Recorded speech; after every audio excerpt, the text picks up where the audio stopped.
Well, this evening we continue our study about angels. Tonight we're going to begin looking at the nature and characteristics of angels. Now, we need to understand that it is not said of angels that they were created in the image of God like we were. In the book of Genesis, the first chapter, in verse 26, it says, "Then God said, let us make man in our image, according to our likeness, and let them rule over the fish of the sea, and over the birds of the sky, and over the cattle, and over all the earth, and over every creeping thing that creeps on earth." God created man in his own image. In the image of God, he created him male, and female he created them. So we understand that we are in essence different from the angels because we are those that are created in the image of God. We don't have anything recorded in what image the angels were created, but as we noted in our last lesson, they are created beings. They had a beginning, and they are in essence eternal. We have a beginning. It's called birth, conception, and we are eternal. So we have similarities, but they were not created in the image of God. Now, when we think about angels, they seem to have a superiority to men in various ways, but yet they are not obviously on par with God. They're not all-seeing, all-knowing, but they have a little up, if you will, above what sometimes we know and we understand.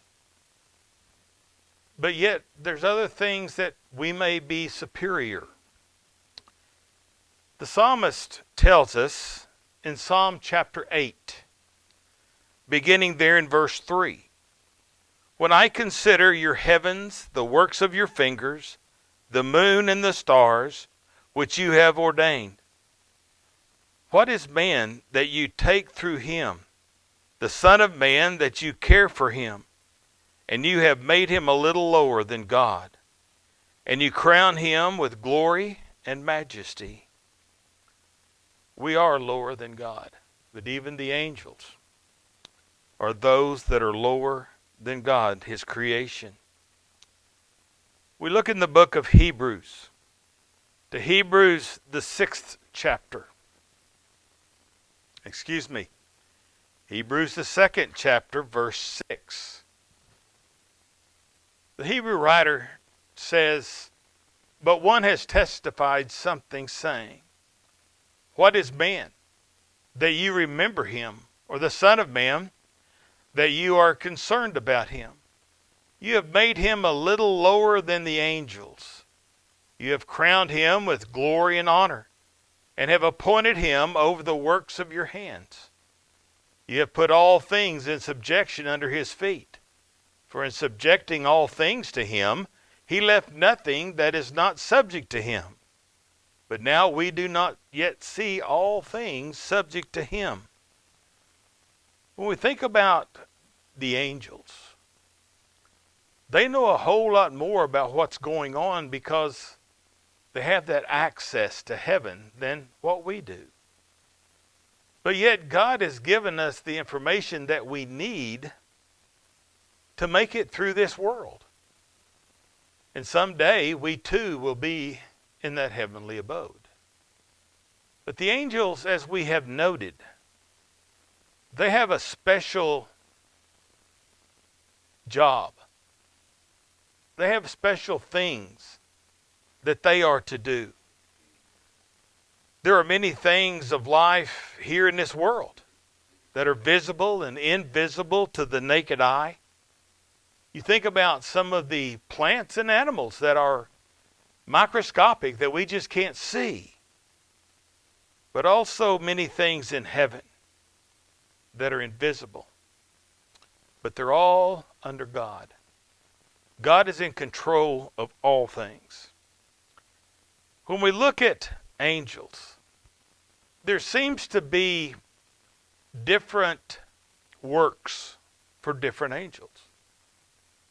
And we'll talk about that as we go along through all of this. We think about Michael, we think about Gabriel, we think about the cherubim, we think about the seraphim, we think about all the different things that angels do. We'll talk about that. Some of them have one thing to do, some of them have another thing to do.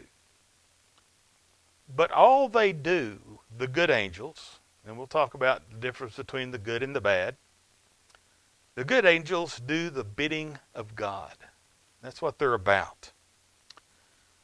So I want us to look briefly at some things that they possess and the way that they kind of do things.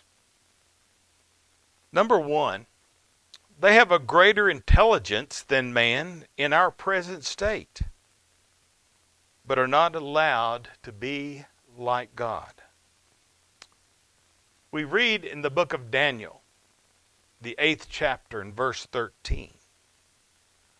When I heard a holy one speaking, and another holy one said to that particular one who was speaking, how long will the vision about the regular sacrifice apply, and the transgression cause horror, so as to allow both the holy place and the host to be trampled? They have a greater knowledge.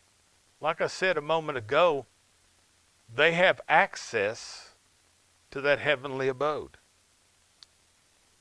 We read in 1 Peter chapter 1 and verse 12. It was revealed to them that they were not serving themselves, but you, in these things which now have been announced to you through those who preach the gospel to you by the Holy Spirit sent from heaven, things into which the angels long to look.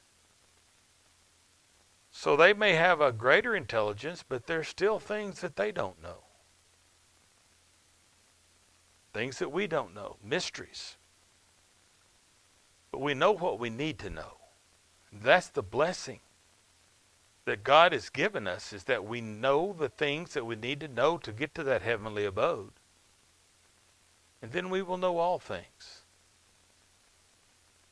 In the Gospel of Matthew, the 24th chapter and verse 36, it says, but of that day and hour no one knows. Now this is talking about the destruction of Jerusalem.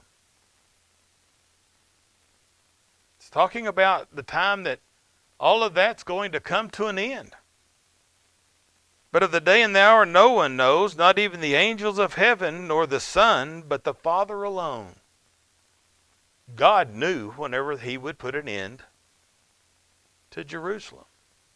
And we could make application to that when it comes to the end of time. The angels don't know when it's going to be over. Mankind don't know when it's going to be over. Not even the Son. But God knows. So even though they have a greater intelligence than we have in our present state, they are not all-knowing. They're not omnipotent. They don't know everything. They're kind of going along and doing the bidding of God as they were created. Secondly, they have a greater ability and mobility than man, but not everywhere present like God. They can move in space from God to earth. Again, we go to the book of Daniel. Daniel chapter 9, going down to verse 20. He says, now while I was speaking and praying and confessing my sin and the sin of my people Israel, the presenting my supplications before the Lord my God in behalf of the holy mountain of my God, while I was still speaking in prayer, then the man Gabriel, whom I had seen in the vision previously, came to me in my extreme weariness about the time of the evening offering, He gave me instruction and talked to me and said, "O Daniel, I have now come forth to give you insight with understanding. But at the beginning of your supplication, the command was issued, and I have come to tell you, for you are highly esteemed. So give heed to the message and gain understanding of the vision." Now, as I was going back over this and thinking about how the angels move between heaven and this world, I thought about the passage over in Genesis 28. And I did not get it on the overhead because I was studying through this and I thought, I need to put that passage in there. So I'm going to add it in. Genesis chapter 28. And I want us to go down to verse 10. Genesis 28 and verse 10. Now this is Jacob's dream. And I encourage you to go back with all of these and look at the context. But this is what Genesis chapter 28 beginning in verse 10 says. Then Jacob departed from Beersheba and went toward Haran. He came to a certain place and spent the night there, because the sun had set. And he took one of the stones of the place and put it under his head, and lay down in that place. He had a dream, and behold, a ladder was set on the earth, with its top reaching to heaven. And behold, the angels of God were ascending and descending on it. And behold, the Lord stood above it and said, "I am the Lord, the God of your father Abraham, and the God of Isaac. The land on which you lie, I will give it to you and to your descendants." I always thought that was interesting, that the angels could move between heaven and earth. And there are so many other passages that we'll get to as we go through this series of lessons that talks about the angels and how they are here, but so many times never seen. But they are here, and they are among us. Number 3, they are powerful beings more than man, but are evidently limited in their use of their power. We look at 2 Peter chapter 2 and verse 11. And it says, "Whereas angels who are greater in might and power do not bring reviling judgment against them before the Lord." They don't make judgments. They are powerful. They are those who are battling evil in the world. And we'll get to some of that as we, again, go through some of this. Angels are a powerful thing. They deal with Satan and his minion, his angels. So they have to be powerful. Number 4, good angels are holy, sinless beings. And they have to be sinless to be in the presence of God. Now, I thought about that a little bit. We have to be sinless to be in the presence of God after a while. And we become sinless through the blood of Jesus. The angels, the good angels, they have to be sinless to be before God. In the Gospel of Mark, the 8th chapter, beginning there in verse 38, it says, "For whoever is ashamed of me and my words in this adulterous and sinful generation, the Son of Man will also be ashamed of him when he comes in the glory of his Father with his holy angels." These are the good angels. But yet, if you go back and you read that context, they're also powerful angels. they can deal with the evil that's in the world, and they will. Number 5, they have an overwhelming glory about them. Again, we go back to the book of Daniel, chapter 10. And beginning in verse 5, it says, I lifted my eyes and looked, and behold, there was a certain man dressed in linen, whose waist was girded with the belt of pure gold of Upas. His body was like beryl. His face had the appearance of lightning. His eyes were like flashing torches. His arms and feet like the gleam of polished bronze. And the sound of his words were like the sound of the tumult. Now I, Daniel, alone saw the vision, while the men who were with me did not see the vision. Nevertheless, I had a dread fell on me, and they ran away to hide themselves. So I was left alone and saw this great vision, yet no strength was left in me. For my natural color turned to a deathly pallor, and I retained no strength. But I heard the sound of his words, and as soon as I heard the sound of his words, I fell into a deep sleep on my face, with my face to the ground. This is one occurrence. We'll look at another one here in just a moment in Matthew. But many times we find that whenever the angels do make themselves known to men and women, we'll talk about 28, they have this overwhelming glow to them, this purity, if you will. In Matthew 28,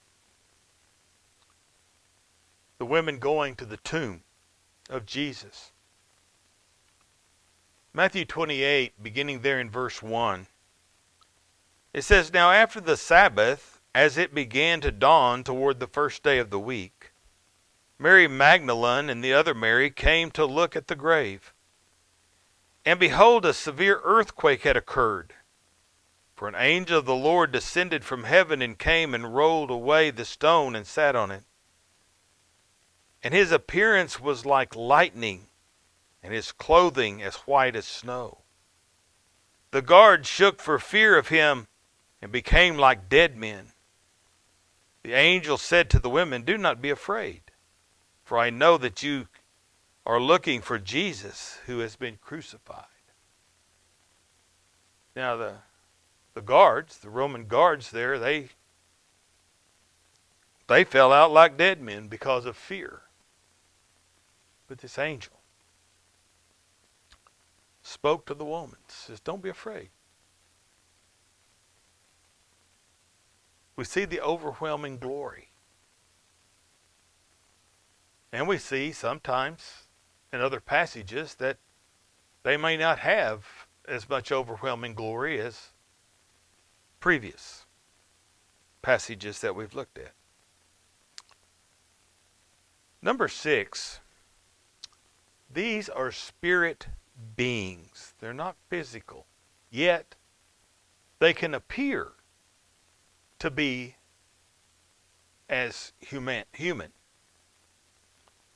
In the book of Job, the 4th chapter, going down to verse 18, it says, He put no trust even in his servants, and against his angels he charged error. How much more those who dwell in the house of clay, whose foundation is the dust, who are crushed from the mouth. We are those that are made of dust and clay. His servants, even though they sometimes do fall away. In the book of Hebrews, chapter 1 and verse 14,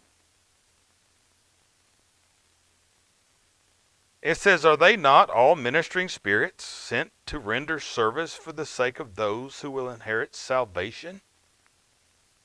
Again, ministering spirits.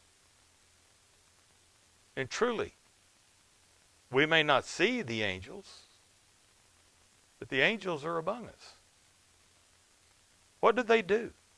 They They do the glory of God. They do the bidding of God. Do they force us to do anything? No. They do not. We also note in this that they are neither male nor female. They do not marry. Matthew 22 and verse 30, it says, "For in the resurrection they neither marry nor they are given in marriage, but are like the angels in heaven." And remember last time in our last lesson, we talked about the word angel only being in the masculine in Scripture, never in the feminine. Always in the masculine. We also note that they know nothing of growth, age, or death that we know of anything about.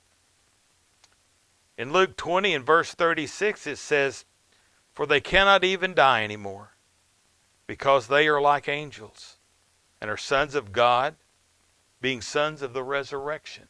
Again, angels were created, they last forever. We are born or created, we last forever. It's eternity.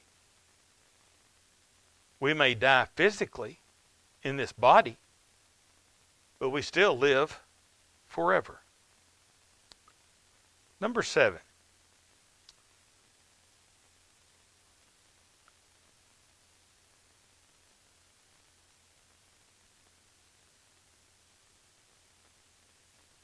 There we go. Good angels have a humility of the Spirit. They would not usurp the worship that belongs only to God.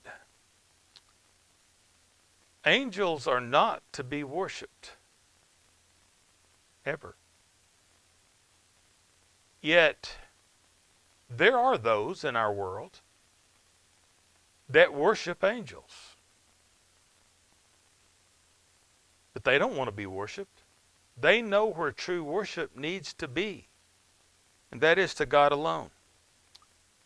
In Revelation 19 and verse 10, it says, "Then I fell at his feet to worship him, but he said to me, 'Do not do that.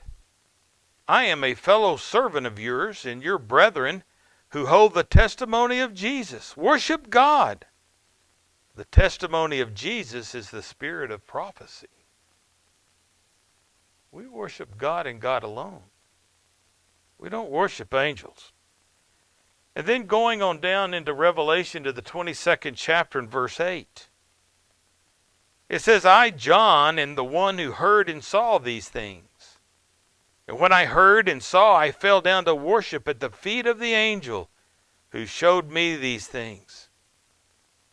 But he said to me, 'Do not do that.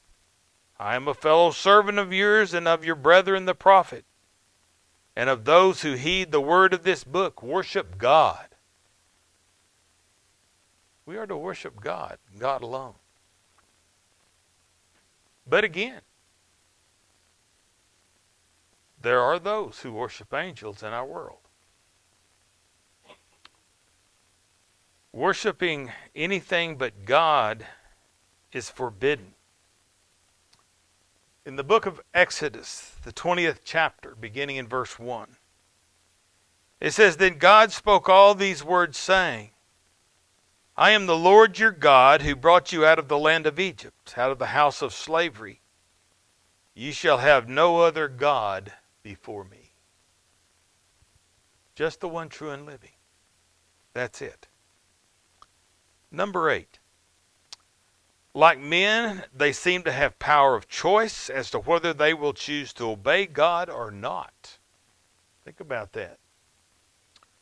Fallen angels would seem to indicate that reality. There is a stress in the concept of angels being obedient or disobedient. In Psalm 103, starting in verse 19, it says, "The Lord has established his throne in heaven, and his sovereignty rules over all. Bless the Lord, you angels, mighty in strength, who perform his word, obeying the voice of his word. Bless the Lord, all of his host, who would serve him, doing his will. Bless the Lord, all who works of his, in all places of dominion. Bless the Lord, O my soul. Angels are to be obedient. We look at Jude 6.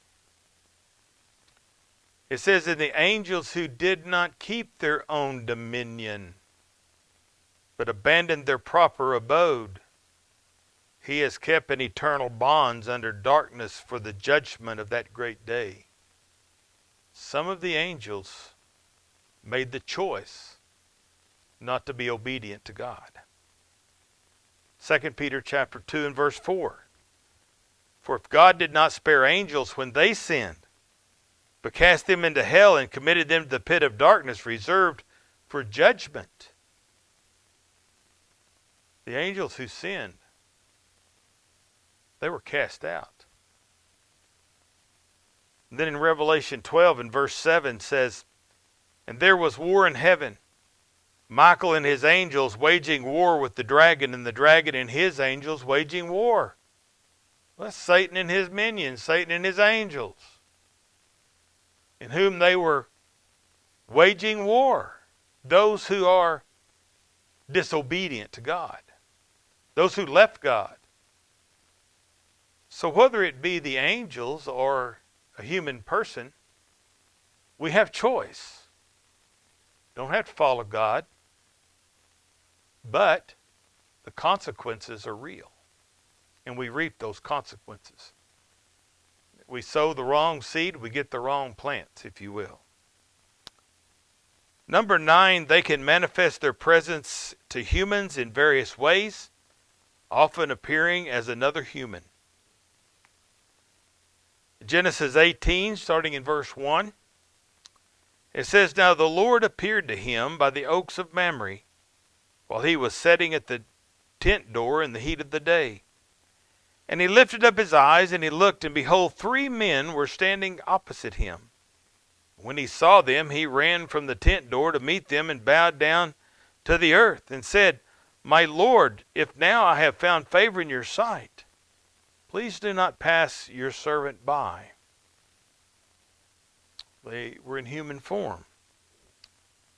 Genesis 19, beginning in verse 1. It says, "Now the 2 angels came to Sodom in the evening as Lot was sitting in the gate of Sodom. And Lot saw them. He arose to meet them and bowed down with his face to the ground. And he said, 'Now behold, my lords, please turn aside to your servant's house and spend the night and wash your feet. Then you may rise early and go on your way.' And they said, however, 'No, but we shall spend the night in the square.' Yet he urged them strongly. So they turned aside to him and entered his house. And he prepared a feast for them and baked unleavened bread, and they ate." Now, I want you to think about that just a moment.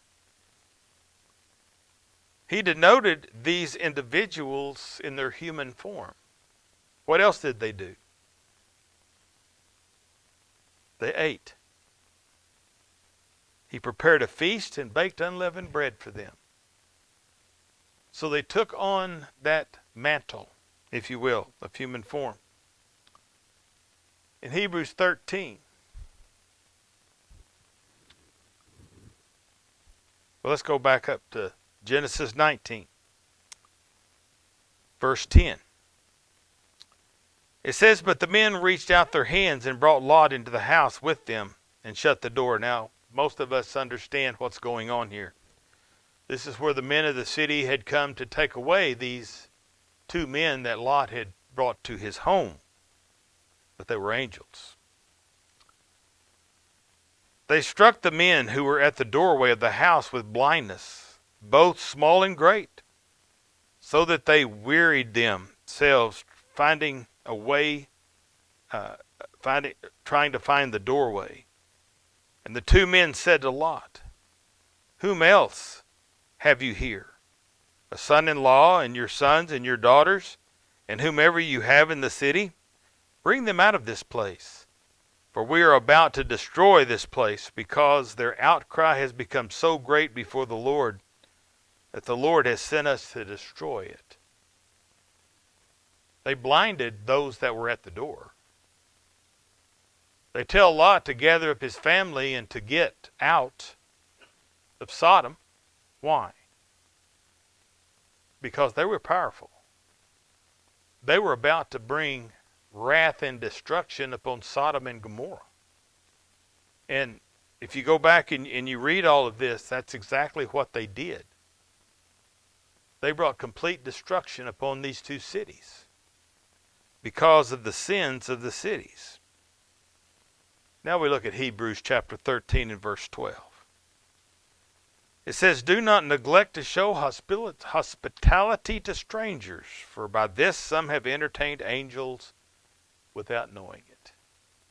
And I think about this passage a lot, because truly there are times that we most likely entertain angels and we don't even know it. And then we think about the passage over in Luke. Now, this is where Gabriel is sent from God to the city of Galilee and Nazareth to Mary. We understand that the situation with Joseph, I'm not going to read all of this evening. But it's Luke chapter 1, verses 26 through 35. I thought it very interesting in verse 29. It says, "But she was very perplexed at this statement and kept pondering what kind of situation this was." Yeah. The angel said to her, "Do not be afraid, Mary, for you have found favor with God." And of course, that favor was to give birth to the Messiah. In Revelation 12 and verse 17, it says there was a war in heaven. Talks about Michael and his angels waging war against the dragon. There are indications of order as well as superiority among the angels. Now, Michael was one who stands for the people of God. In Daniel 12 and verse 1 it says, "Now at that time Michael the great prince," called a great prince, "who stands guard over the sons of your people will arise. And there will be a time of distress such as never occurred since there was a nation until that time. And at that time your people, everyone who is found written in the book, will be rescued." And then we look at Daniel chapter 10 and verse 13. Talking again about Michael. And it said, "But the prince of the kingdom of Persia was withstanding me for 21 days. Then behold, Michael, one of the chief princesses, came to me, for I had been left there with the king of Persia." And then, of course, Jude 9. "But Michael the archangel, when he disputed with the devil and argued about the body of Moses, did not dare pronounce him against a railing judgment, but said, 'The Lord rebuke you.'" So Michael was noted there as three different things, doing three different jobs, if you will. It's possible that the seraphim and the cherubim were also different orders of angels, or at least they had different jobs. Even the term principles and powers over in Colossians 1:16 referred to angels, that they had different things that they had to do. Just like we as people, we have different things to do for God with the abilities and the blessings that God has given us. So that gives us a little insight into the nature and the characteristics of angels. And next Wednesday evening, if the Lord's willing, we will continue this study in regard to their work and activity in relationship to God and to men. So make sure that we're back next Wednesday evening for that lesson.